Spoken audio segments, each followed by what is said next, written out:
Aksi nyata 1.4 Diseminasi budaya positif oleh Warman, calon guru penggerak rekognisi Angkatan 10 SDN Bojong Soang 1 Kabupaten Bandung. Berikut diseminasinya. Bismillahirrahmanirrahim. Assalamualaikum warahmatullahi wabarakatuh. Alhamdulillahirrahmanirrahim. Hari ini kita bisa berkumpul di kelas 1 dalam acara diseminasi budaya positif yang akan dibawakan oleh Pak Warman SPDI MPD. Mudah-mudahan kegiatan pada hari ini diberikan kelancaran, kemudahan, dan ilmu yang disampaikan dapat terserap baik oleh kita semua. Baiklah rekan-rekan guru semua yang hebat, marilah kita masuk ke acara utama yang akan disampaikan oleh Bapak Warman SPDI MPD. Waktu dan tempat dipersilakan.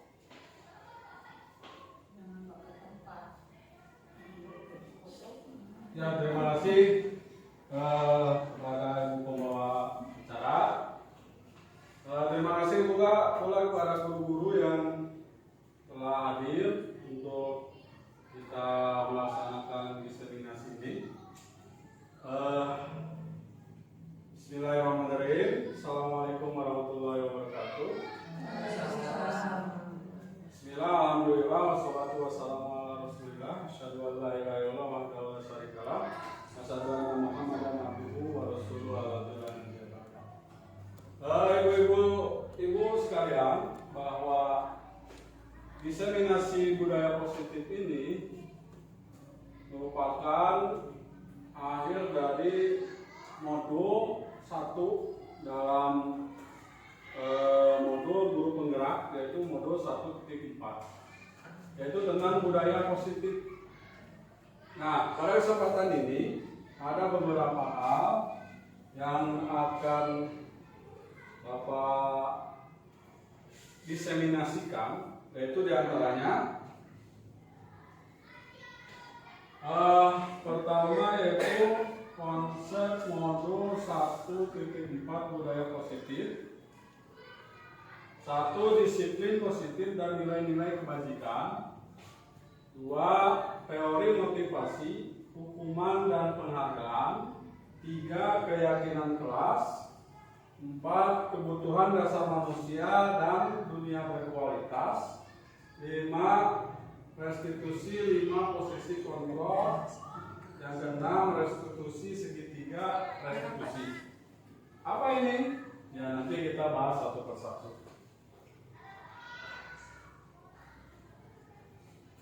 Kita mulai saja pembahasan nomor 1, yaitu disiplin positif dan nilai kebajikan universal.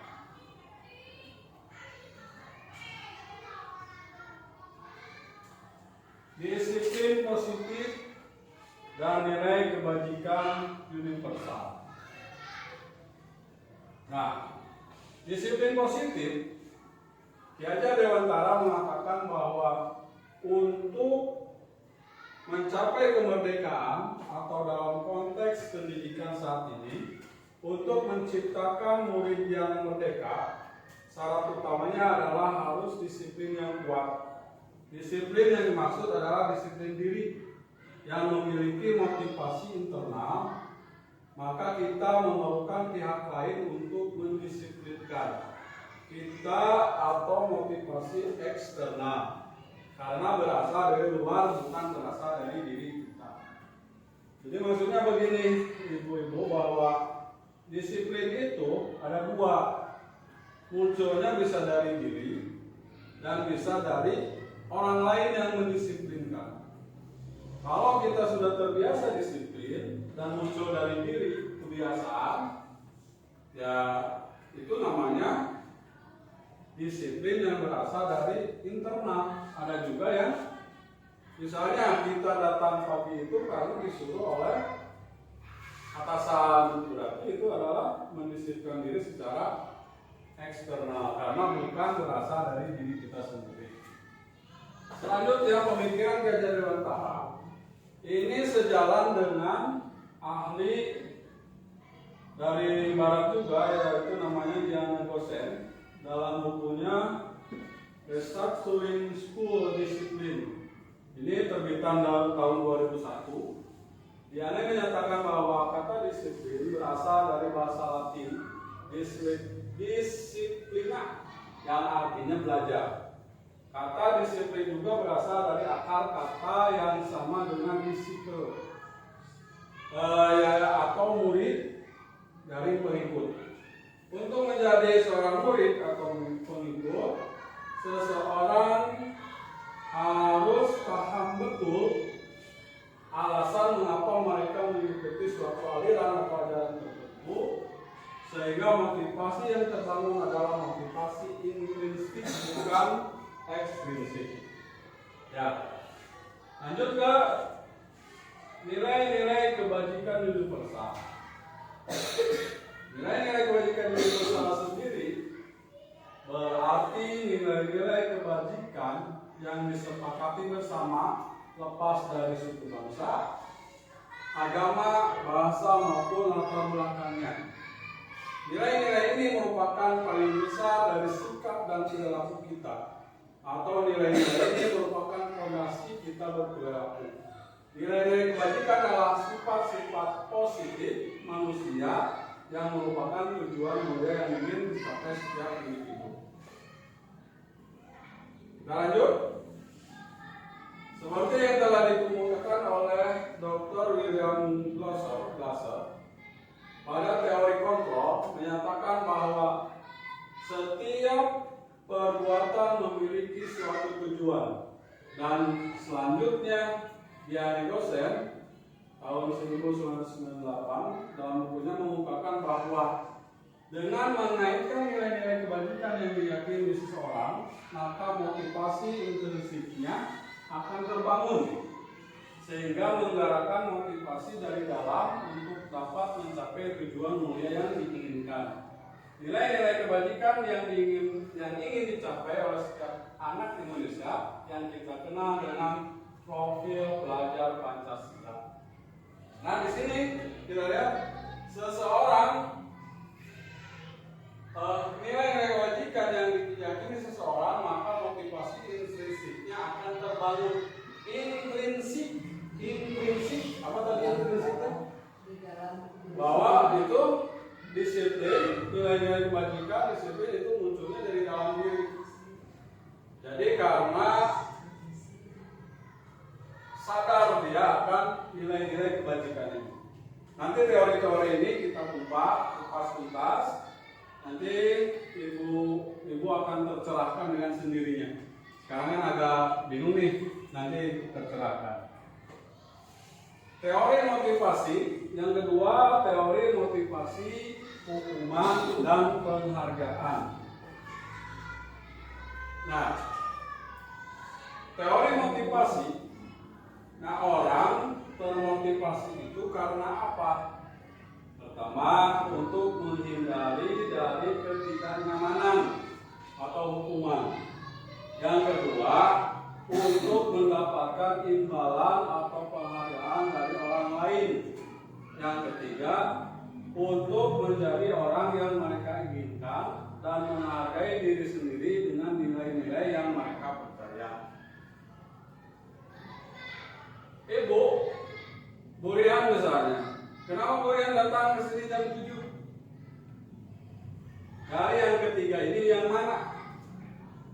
Hasil dihukum kepala sekolah. Nah, berarti maksudnya ini motivasi.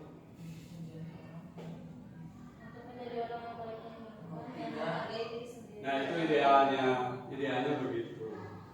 Cuman pertama kali pasti orang karena ini menghindari ketidaknyamanan atau hukuman. Karena kalau setiap hari ditegur, Burian, kenapa datang terlambat? Burian, Bapak hukum, gajinya dipotong misalnya. Itu kan menjadi hukuman. Atau untuk mendapatkan imbalan atau penghargaan, misalnya nanti di Pampang di sana teh. Guru terrajin, fotonya si Anu misalnya. Ya nggak apa-apa karena teori motivasi mengatakan ada 3 ini.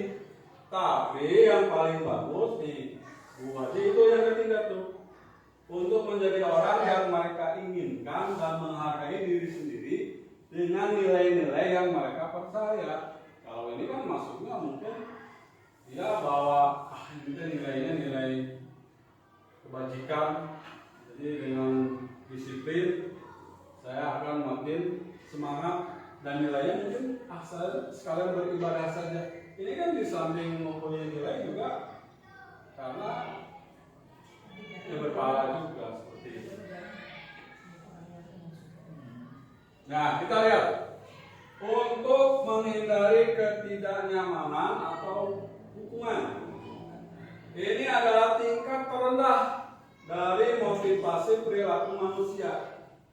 Biasanya orang yang motivasi perilakunya untuk menghindari hukuman atau ketidaknyamanan akan bertanya, apa yang akan terjadi apabila saya tidak melakukannya?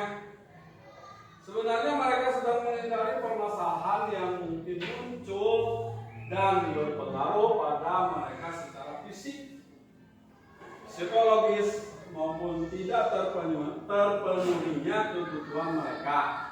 Bila mereka tidak melakukan tindakan tersebut, motivasi ini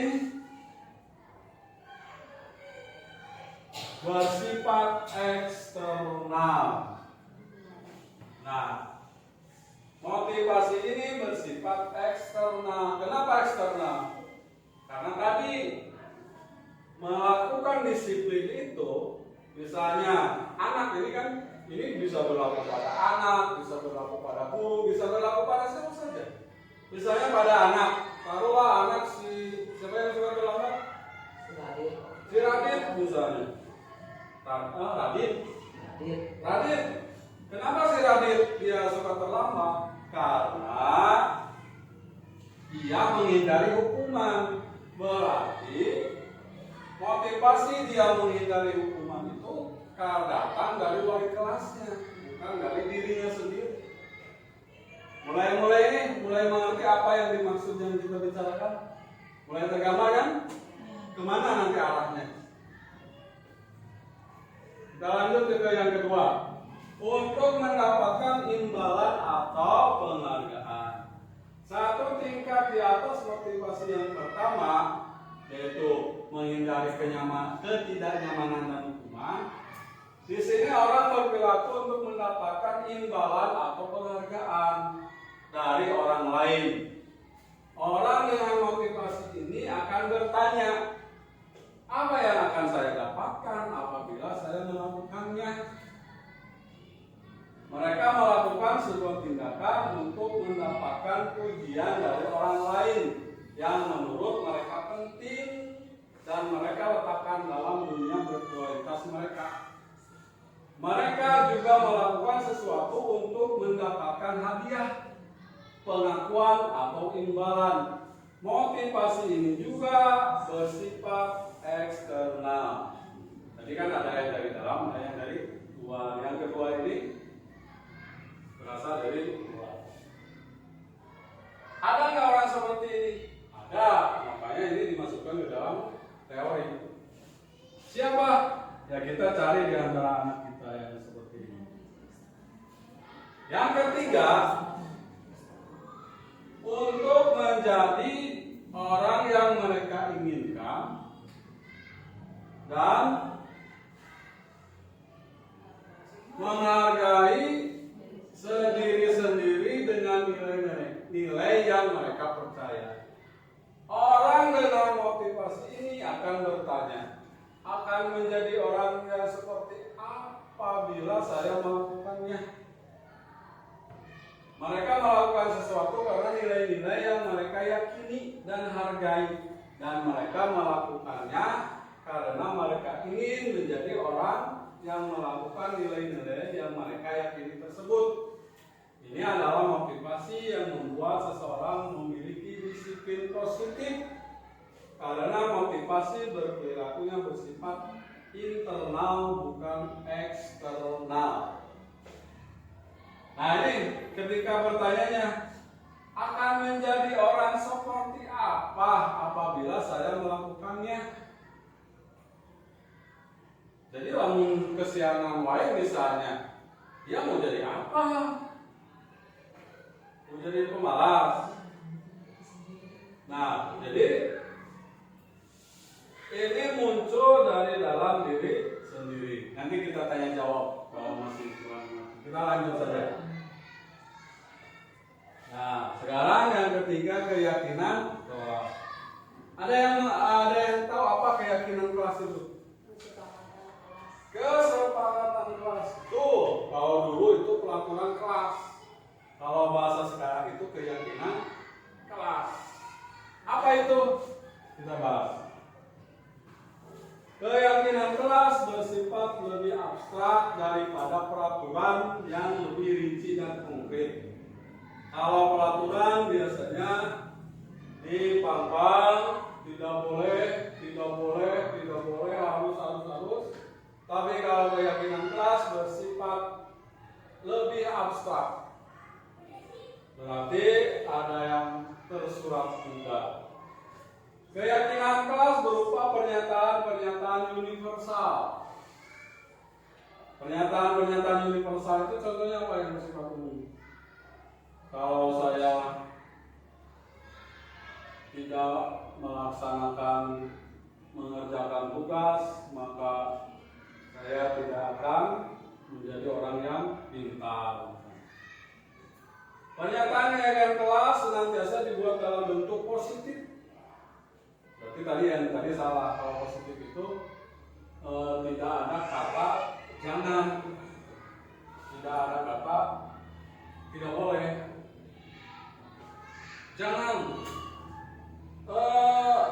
Jangan coret-coret bangku. Artinya harus bilang begini, coret-coretnya di buku tulis.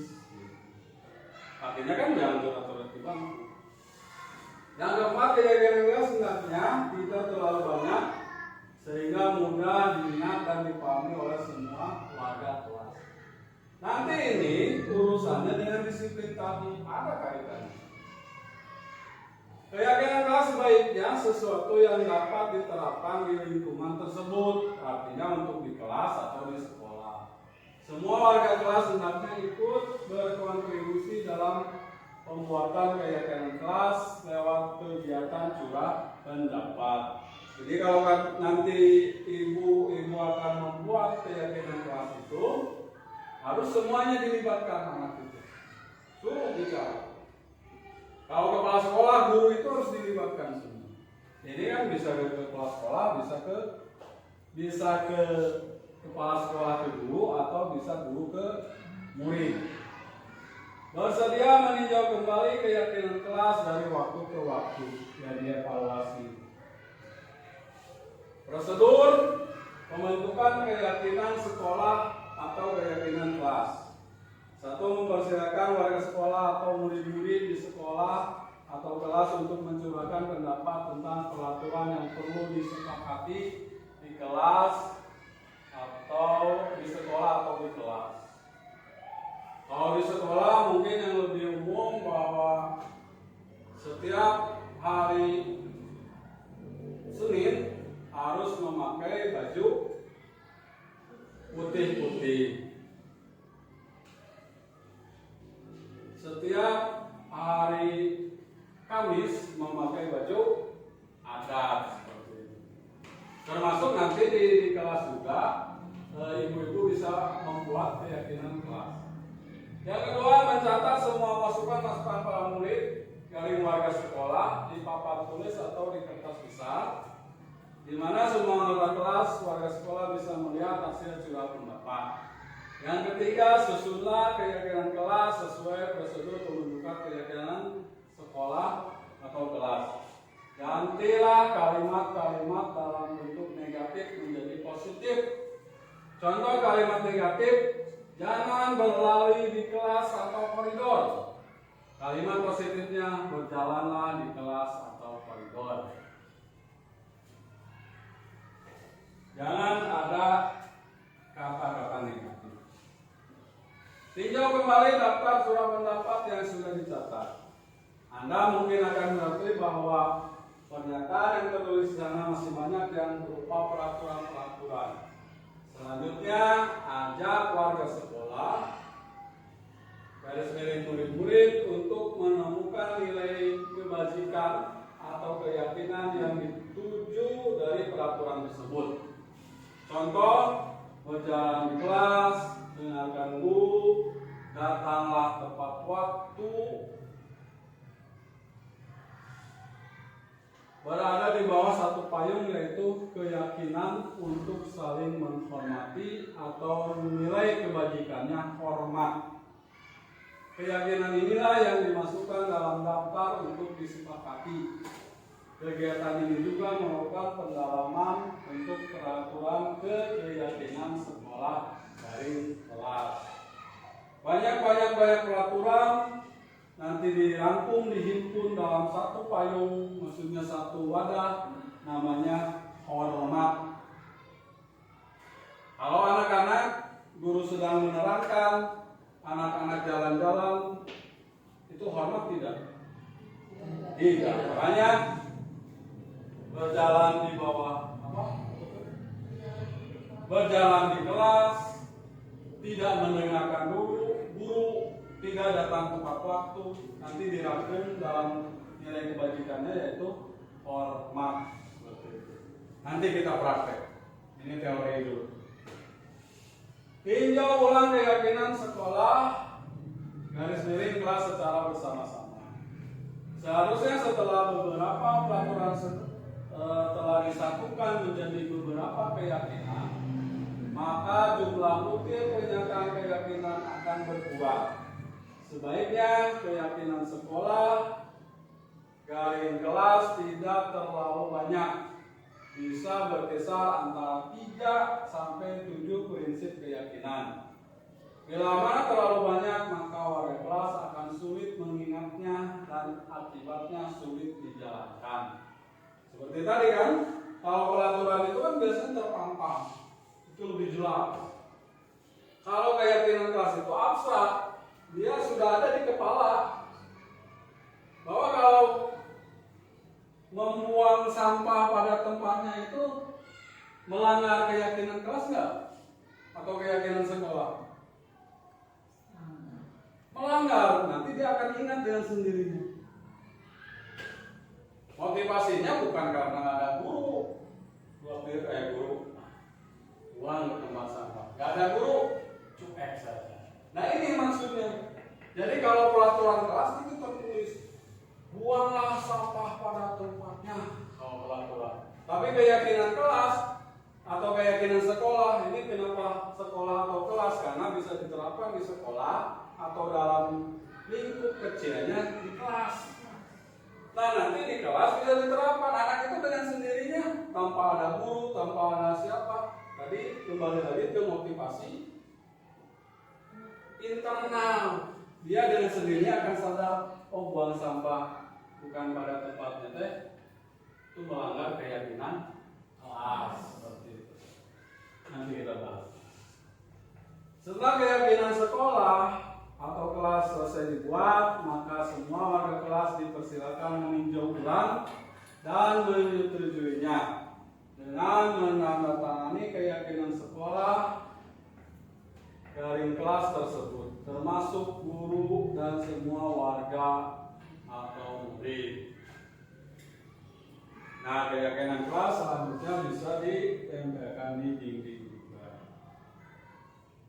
Kita lanjut ke nomor 4. Kebutuhan dasar manusia dan dunia berkualitas.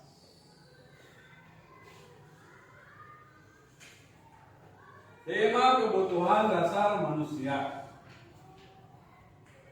Pertama, kebutuhan bertahan hidup. Oh ini kan hubungannya dengan apa? Nanti akan tergambar ini hubungannya dengan motivasi tadi.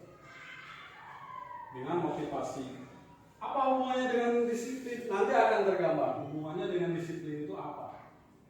Pertama, kebutuhan bertahan hidup. Yang kedua, kasih sayang dan rasa diterima.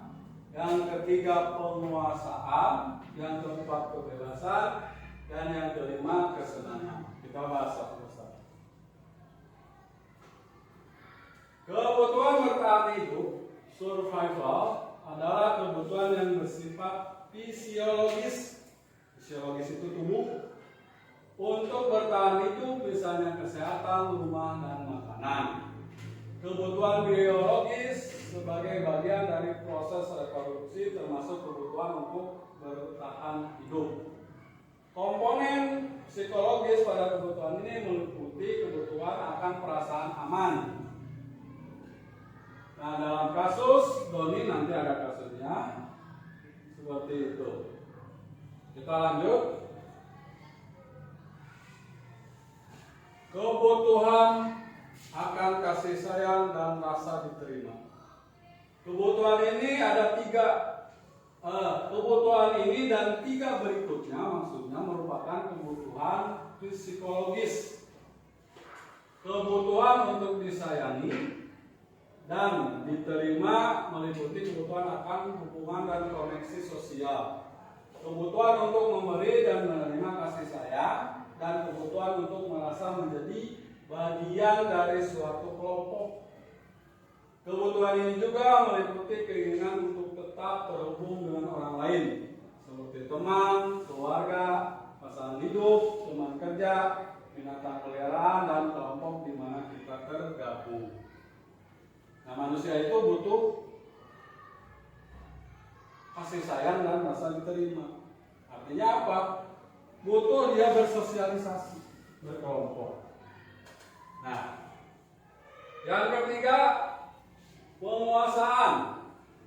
Kebutuhan ini berhubungan dengan kekuatan untuk mencapai sesuatu, menjadi kompeten, menjadi terampil, diakui atas prestasi dan keterampilan kita, didengarkan, dan memiliki rasa harga diri. Kebutuhan ini meliputi keinginan untuk dianggap berharga, bisa membuat perbedaan, bisa membuat pencapaian, kompeten, diakui, dihormati, dan sebagainya. Nah, kita lanjut saja.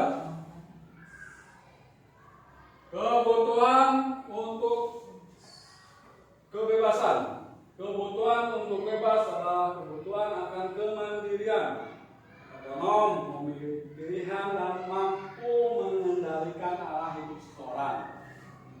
Anak-anak dengan kebutuhan kebebasan yang tinggi menginginkan pilihan mereka perlu banyak bergerak, suka mencoba-coba, tidak terlalu terpengaruh orang lain, dan senang mencoba hal baru dan menarik.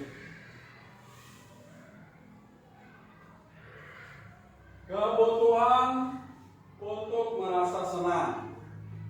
Kebutuhan akan kesenangan adalah kebutuhan untuk mencari kesenangan, bermain, dan tertawa.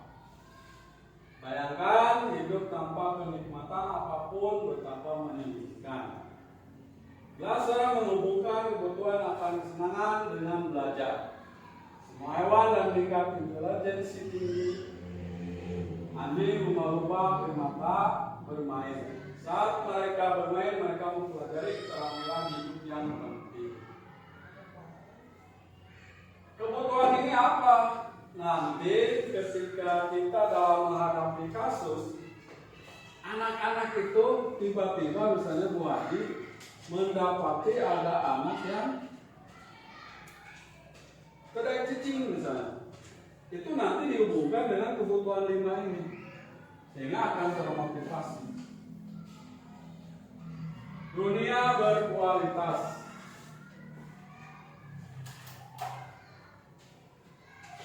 Nah, apa yang dimaksud dunia berkualitas ini? Dunia berkualitas Anda adalah tempat khusus dalam pikiran Anda. Tempat Anda menyimpan gambaran representasi dari semua yang Anda inginkan.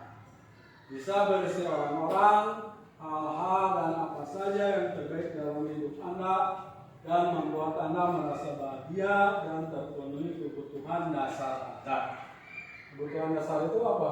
yang tadi 5. Dr. William Gasser menyebutkan seperti semacam album foto sehingga isinya tidak akan terlalu banyak, hanya akan terdiri dari beberapa hal saja yang sangat signifikan dan benar-benar terbaik dalam hidup Anda, yang membuat hidup Anda menjadi lebih bermakna.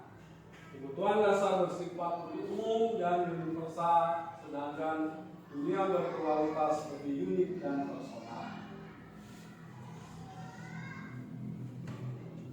Lanjut. Nah, 5 posisi kontrol. Apa ini? Nah, udah ya kesana. Kita bahas satu-satu. 5 posisi kontrol.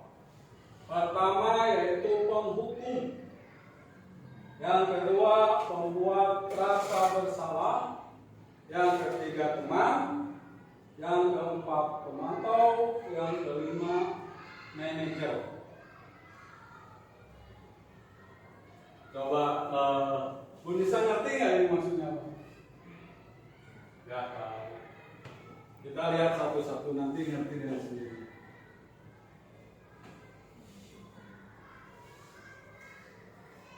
Diane Gosen dalam bukunya Restitution Restructuring School Discipline mengemukakan bahwa guru perlu meninjau kembali penerapan disiplin di dalam ruang-ruang kelas selama ini.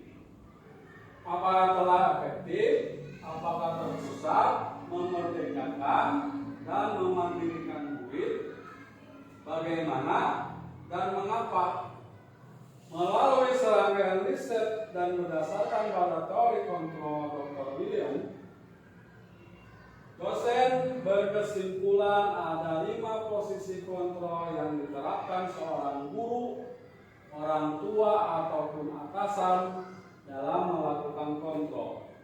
Kelima posisi kontrol tersebut adalah penghukum, pembuat rasa bersalah, teman, pemantau, dan manajer. Apa maksudnya? Kita lihat. Seorang penghukum bisa menggunakan hukuman fisik ataupun verbal. Orang-orang yang menjalankan posisi penghukum senantiasa mengatakan bahwa sekolah memerlukan sistem atau alat yang dapat lebih menekan murid-murid lebih dalam lagi. Guru-guru yang menarik posisi penghukum akan berkata, patuhi aturan saya, awas. Yang kedua, kamu selalu salah saja. Yang ketiga, selalu pastikan selalu yang terakhir selesai. Selalu pasti selalu yang terakhir selesai. Guru seperti ini senantiasa percaya bahwa hanya ada satu cara agar pembelajaran bisa berhasil, yaitu cara dia. Sekarang mau tanya, ada nggak murid yang suka terlambat buat nulisnya? Kamu lagi. Kamu dari itu terlambat deh. Nah, berarti guru posisinya adalah menghukum murid. Iya, secara verbal. Ada secara fisik agak nanti. Tapi ini mah contoh secara verbal. Awas, patuhi aturan saya, awas. Awas untuk nyatet. Nah, itu pernah itu guru. Awas untuk nyatet. Awas ngomong bisa. Misalnya awas ngomong. Berarti Bu Nisa pernah jadi penghukum. Karena bisa mencontohkan. Yang kedua, pembuat merasa bersalah. Pada posisi ini, biasanya guru akan bersuara lebih lembut suaranya. Pembuat rasa bersalah akan menggunakan keheningan yang membuat orang lain merasa tidak nyaman, bersalah atau rendah diri. Kata-kata yang keluar dari guru, ibu sangat kecewa sekali dengan kamu. Yang kedua, berapa kali Bapak harus memberitahu kamu ya? Tong kieu. Dan ketiga, gimana coba? Kalau orang tua kamu tahu kamu berbuat begini, dicapai nggak kolotnya? Di posisi ini, murid akan memiliki penilaian diri yang buruk tentang diri mereka. Murid merasa tidak berharga dan telah mengecewakan orang-orang yang disayanginya. Bagaimana kalau ibu kamu tahu bahwa kamu itu ke sekolah hanya ngobrol? Nah, kita lihat yang ketiga. Teman, guru pada posisi ini tidak akan menyakiti murid, namun akan tetap berupaya mengontrol murid melalui persuasi. Posisi teman pada guru bisa negatif atau positif. Positif di sini berupa hubungan baik yang terjalin antara guru dan murid. Guru di posisi teman menggunakan hubungan baik dan humor untuk mempengaruhi seseorang. Mereka berkata, ayo bantulah demi Bapak ya. Ayo ingat tidak bantuan Bapak selama ini. Ya sudah, kali ini tidak apa-apa. Nanti ibu bantu bereskan. Kalau nggak salah bunyinya gitu. Ya sudah, tenanglah. Tapi besok jangan ini. Hal negatif dari posisi teman adalah bila suatu saat guru tersebut tidak membantu, maka murid akan kecewa dan berkata, saya pikir Bapak Ibu teman saya. Murid merasa dikecewakan dan tidak mau lagi berusaha. Hal-hal lain yang mungkin timbul adalah murid hanya akan bertindak untuk guru tertentu dan tidak untuk guru yang lain. Murid akan tergantung pada guru tersebut. Kita lanjut. Memantau. Memantau berarti mengawasi. Pada saat kita mengawasi, kita bertanggung jawab atas perilaku orang-orang yang kita awasi. Posisi pemantau berdasarkan pada peraturan-peraturan dan konsekuensi. Dengan menggunakan sanksi atau konsekuensi, kita dapat memisahkan hubungan pribadi kita dengan murid. Sebagai seorang yang menjalankan posisi pemantau, pertanyaan yang diajukan seorang pemantau, peraturannya apa? Apa yang telah kamu lakukan? Sanksi atau konsekuensinya apa? Seorang pemantau sangat mengandalkan perhitungan catatan data yang dapat digunakan sebagai bukti atas perilaku seseorang. Posisi ini akan menggunakan stiker slip catatan daftar cek. Posisi pemantau sendiri berawal dari stimulus respon yang menunjukkan tanggung jawab guru dalam mengontrol murid. Bapak kasih stiker ya, stikernya apa? Senyum. Bapak kasih stiker ya, Bu Risa ya. Bapak kasih kartu merah, kartu kuning. Nah, yang kelima ini yang paling baik.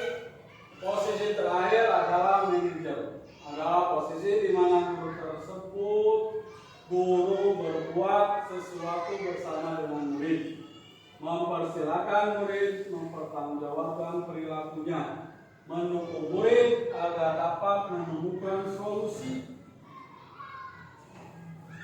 atas permasalahannya sendiri. Seorang manajer telah memiliki keterampilan di posisi teman maupun pemantau.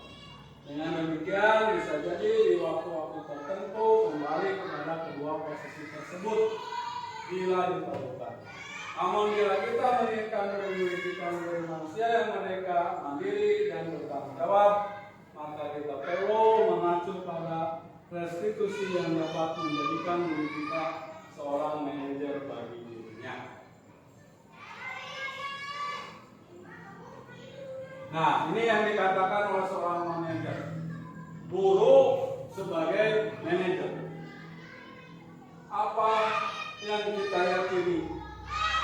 Tadi keyakinan kelas yang kita buat. Apakah kamu meyakininya? Jika kamu meyakininya, apakah kamu bersedia memperbaikinya? Jika kamu memperbaiki ini, hal ini menunjukkan apa tentang dirimu? Apa rencana kamu untuk memperbaiki hal ini? Tugas seorang manajer bukan untuk mengatur kenapa seseorang. Kita membimbing murid untuk dapat mengatur dirinya. Seorang manajer bukan memisahkan murid dari kelompoknya, tapi mengembalikan murid tersebut ke kelompoknya lebih baik dan kuat. Bisa jadi dalam praktek penerapan disiplin sehari-hari. Nah, kembali ke disiplin. Memang ini belum. Kita akan kembali ke posisi teman atau pemantau karena murid yang ditangani belum siap diajak berdiskusi atau diundang melakukan restitusi. Namun perlu disadari tujuan akhir dengan positif kontrol seseorang guru adalah pencapaian posisi manajer, di mana di posisi ini murid dapat menjadi pribadi yang mandiri, merdeka, dan bertanggung jawab atas segala perilaku dan sikapnya. Pada akhirnya dapat menciptakan lingkungan positif yang nyaman. Nah, ini segitiga restitusi. Apalagi itu? Menstabilkan identitas, validasi tindakan yang salah, menanyakan keyakinan. Ini adalah segitiga restitusi. Ada yang bisa menjelaskan?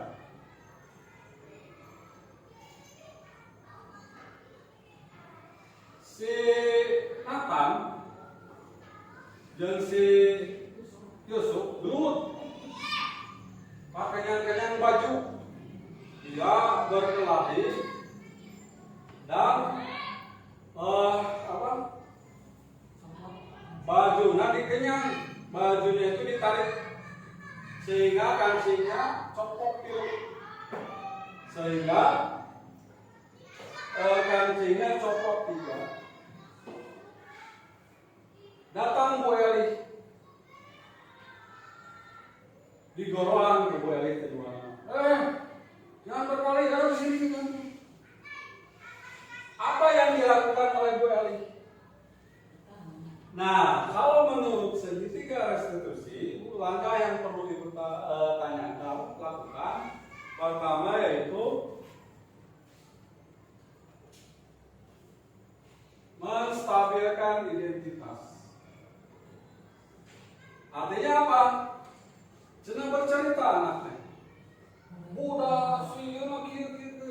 Oh iya. Ya biasanya gitulah. Oh iya. Kenapa? Nanti dia akan stabil. Ayo amak di ini ya di amak. Amak dicarikan ya bukti mahega. Emosi. Mahega. Wah, bukti emosi. Nanti validasi tindakan yang salah. Terus ditanya, Nathan, bagaimana itu kamu menarik? Tadi kan udah, kan bercerita dulu.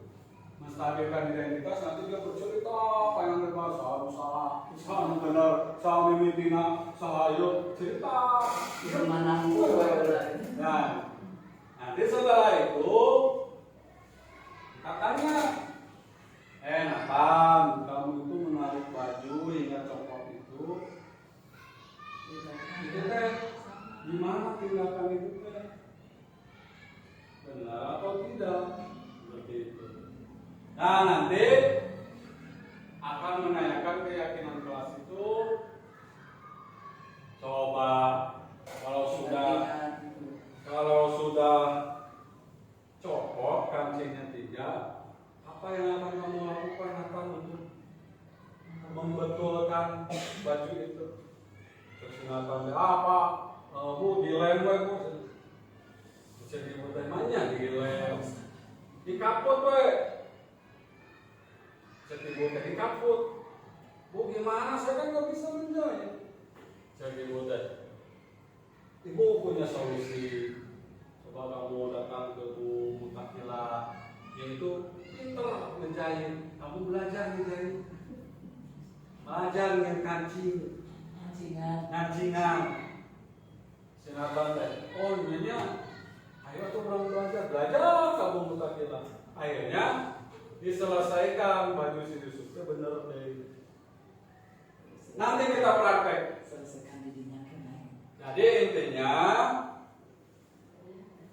begitu kamu yang kita itu jadi kubu salah banget.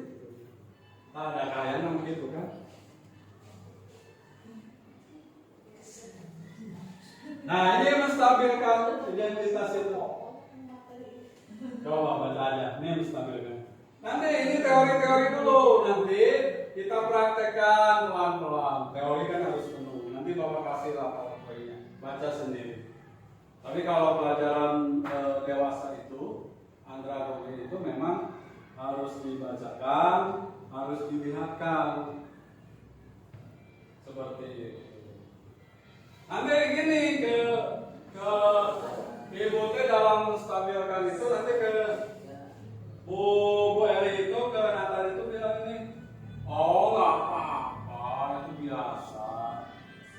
Tidak ada manusia yang sempurna.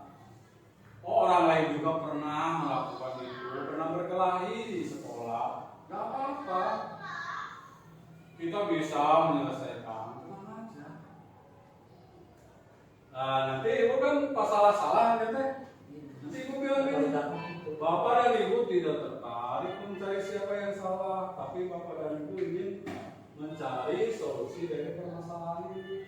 Wah, menurut gitu tadi. Begitu Bapak. Oh gitu. Mantap. Anak-anak itu. Kamu berhak merasa begitu. Apakah kamu sedang menjadi teman yang baik buat dirimu sendiri? Nanti ini kata-kata ini tuh.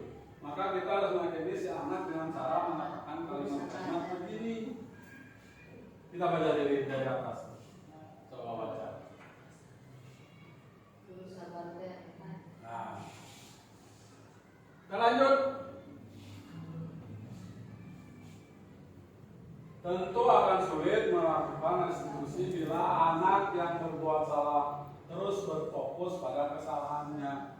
Makanya harus distabilkan dulu emosinya.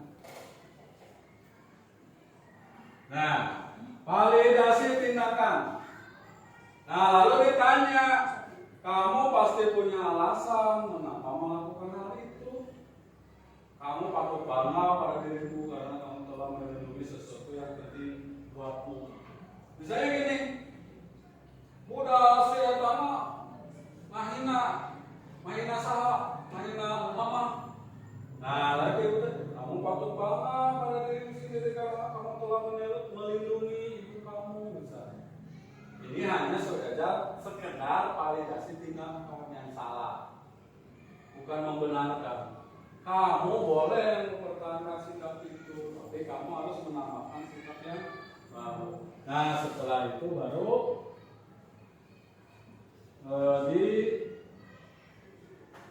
menanyakan keyakinan.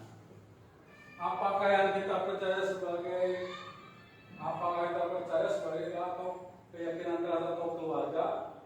Apa nilai-nilai umum yang telah kita sepakati? Bahwa harus saling menghormati, tidak boleh saling menyakiti sesama teman.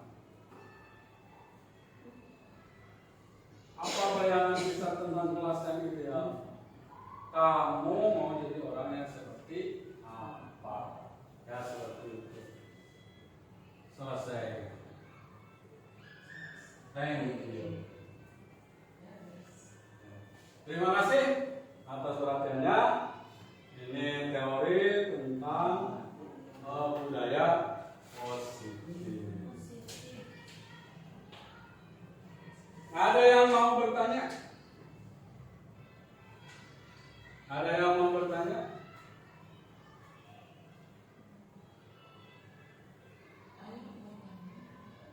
Nanti ini harus dengan praktek. Dan kalau menurut Bapak ini sebenarnya sudah dilakukan, terutama kita sebagai penghukum ya. Terus sering kita lakukan sebagai penghukum.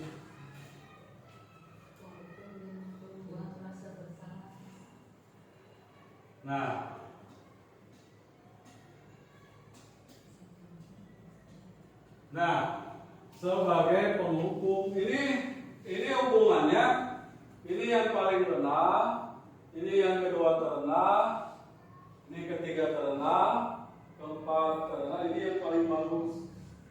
Tapi tidak selamanya di sini guru itu. Biasanya bisa jadi teman, pemantau, manajer. Teman, pemantau, manajer. Jangan jadi ini, usahakan. Jangan jadi penghukum dan pembuat rasa bersalah.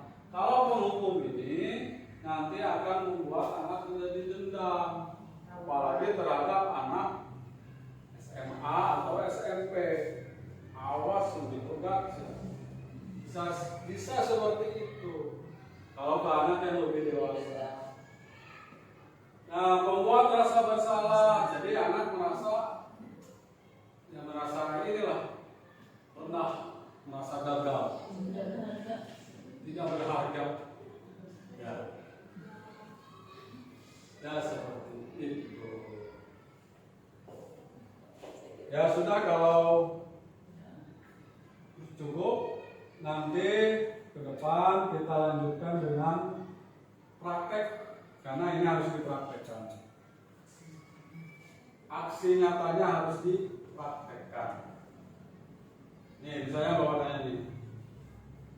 Lamun aya nu kasianan, kalau ada yang datang terlambat, kubu desi anak tersebut dikumahakeun.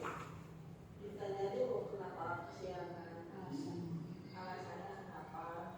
Kalau memang terlalu sering, jadi baru pengertian. Oh itu salah. Saya tidak maksudnya tidak ada. Kamu salah enggak? Tapi maksudnya kesalahannya tadi kasih tahu kalau bagaimana kalau misalkan si anak tersebut telat. Tapi memang ada kesepakatan. Usahakan bahwa anak itu dapat mengatasinya dari dirinya sendiri. Jangan kita yang menyuruh. Harus sadar sendiri. Sadar sendiri. Misalnya,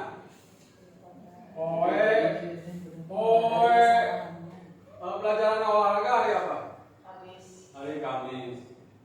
Tiba-tiba ayah mau pakai baju olahraga. Apa yang kamu lakukan?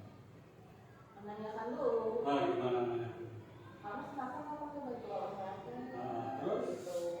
Bu, hilang. Kalau enggak bu di laundry.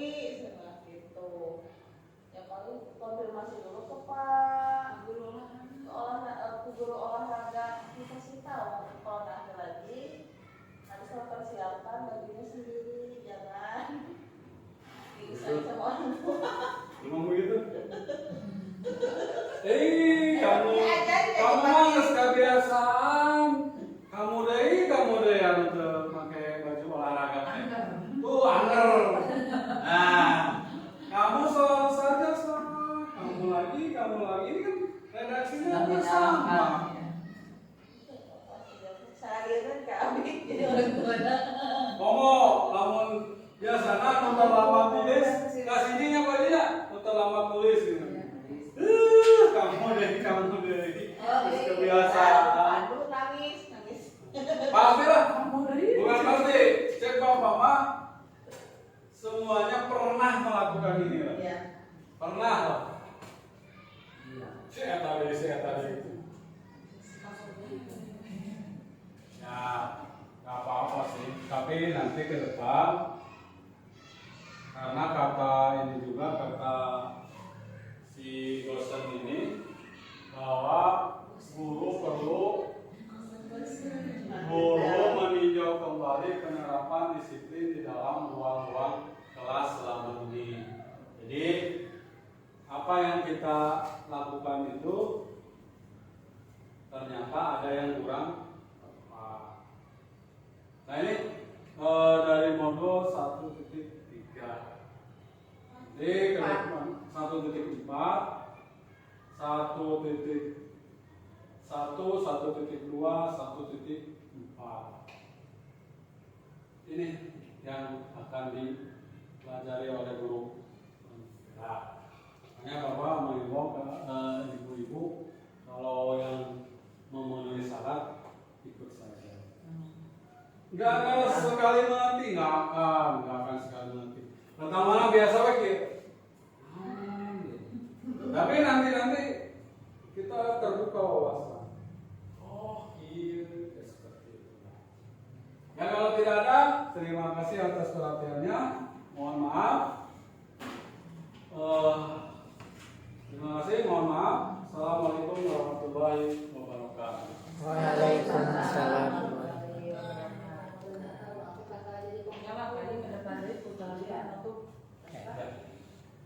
Ya, terima kasih kepada Bapak Warman, SPD IMPD atas penjelasan dan praktik baik tadi berapa? 1.4 tentang budaya positif. Mudah-mudahan apa yang telah Bapak Warman sampaikan kepada kita bisa kita cerna, kita pahami, dan bisa kita praktekkan dalam kegiatan kita sehari-hari. Semoga apa yang disampaikan membuat kita lebih termotivasi menjadi seorang guru yang lebih baik, di mana tidak hanya memberikan punishment atau hukuman kepada siswa, tidak membuat anak hanya merasa bersalah. Jadilah guru yang bisa menjadi teman, menjadi manajer, dan apa tadi yang keempat itu mengontrol, dan memantau gitu. Teman, pemantau, iya tadi kan yang jangan sampai kita hanya mempraktekkan, hanya menjadi guru penghukum saja gitu. Kita berdoa dan berusaha agar kita menjadi guru yang bisa menjadi guru yang manajer tadi itu ya, yang paling unggul. Amin ya rabbal alamin. Terima kasih Bapak atas ilmunya. Ditunggu lagi pencerahan bagi kita ya. Terus terang saja untuk saya pribadi ini hal yang baru dan hal yang sangat bermanfaat. Menjadi motivasi juga gitu. Barusan ketika saya berada di kursi saya merenungi, oh ternyata banyak hal yang harus saya perbaiki gitu. Sebagai guru yang baik seperti apa? Belum apa? Jangan hanya ingin mendisiplinkan anak, kita pun harus bisa disiplin gitu ya. Berilah contoh dari diri kita sendiri. Baiklah rekan-rekan yang saya cintai, kita tutup acara ini dengan ucapan alhamdulillahirabbil alamin. Wassalamualaikum warahmatullahi wabarakatuh. Waalaikumsalam. Ya itu formalnya, apanya Bu? Nah itu formalnya. Sekarang kita rapat non formal sekalian foto ini atau sepanjang itu. Aduh, apa ini?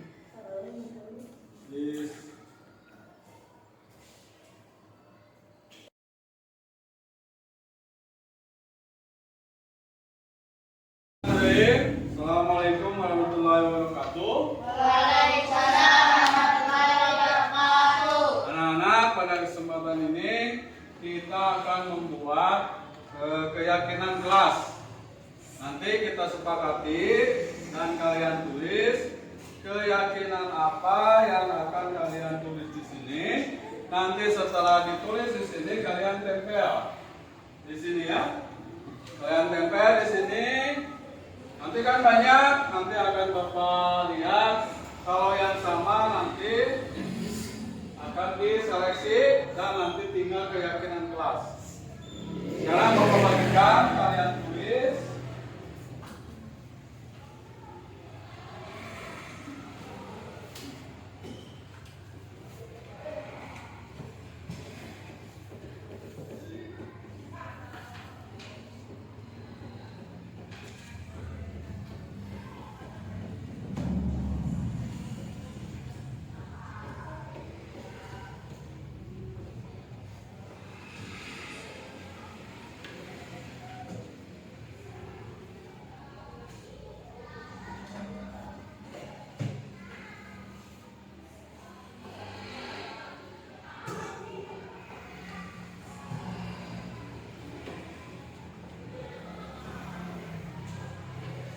Ya, kalian tulis. Kalau sudah selesai nulisnya nanti tempelkan di sini. Keyakinan kelas yang telah Bapak beritahu kepada kalian waktu kemarin, ya. Ayo, silakan sekarang tulis. Kalau sudah beres, tempelkan di sini.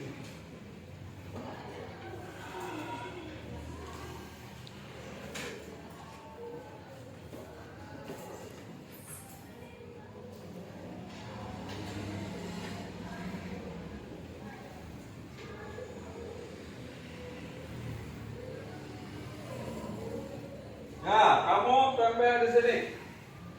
Yo, tempel di sini.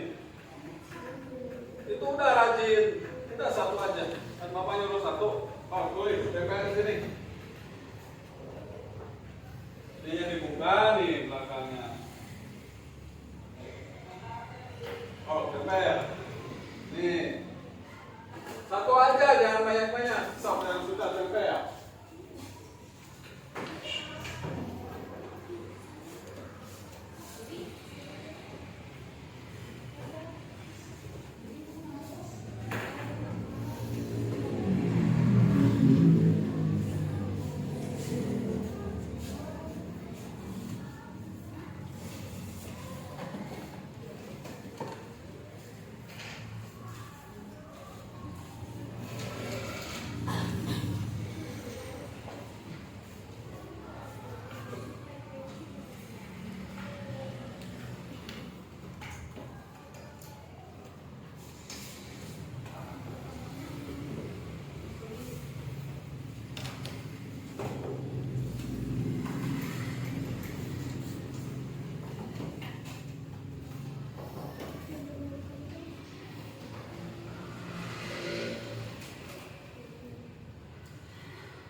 Nah, ini keyakinan kelas yang telah kalian buat.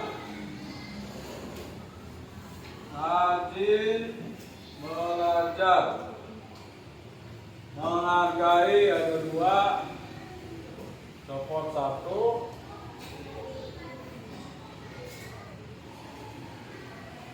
menghargai lagi.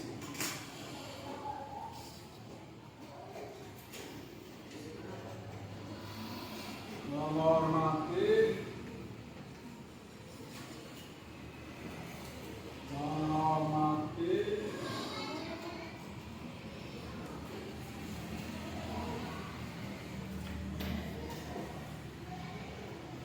menolong,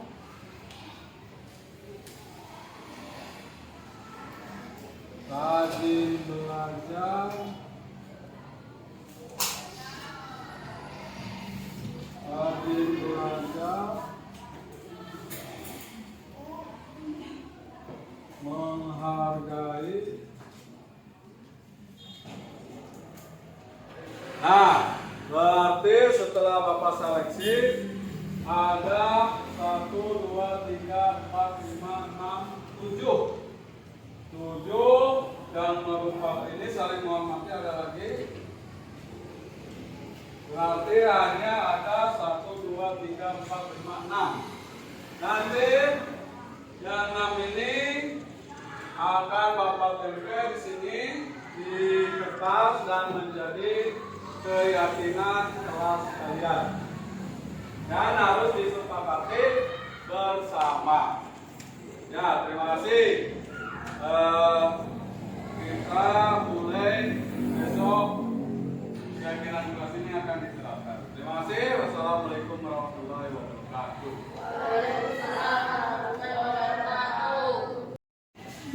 Ya, harus menghormati. Ketiga, ini tolong